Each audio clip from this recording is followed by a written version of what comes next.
айыл азаматтары, мұғалімдердің келіп жатқан 8 март мерекесімен құттықтаймын. Көктемде қол қойып жүре беріңіздер. Бақыт тілеймін. Азаматтарыма мен барлық Айдар ұжымын қыз-келіншектерді аналарымызды төл мерекесімен құттықтаймын. Құрметті ұстаздар, аналар және барлығыңыздар, мерекелеріңіз құтты болсын.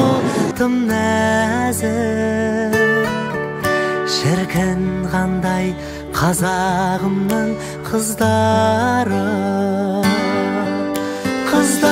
Қыздар, сұлу қыздар, неткен ғажап сұлусыңдар. Дархан көңіл, дәру қыздар. Қыздар, сұлу қыздар, аққу мойын ару қыздар. Қыздар, сұлу қыздар.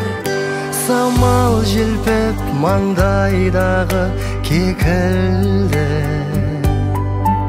олар жайлы сырда талай шертілді. Қарап тұрсаң көз тоймайтын сол қыздар, қырдың сұлу қызғалдағы секілді. Қыздар, сұлу қыздар, неткен ғажап сұлусыңдар. Дархан көңіл, дәру қыздар. Қыздар, сұлу қыздар, аққу мойын ару қыздар. Қыздар,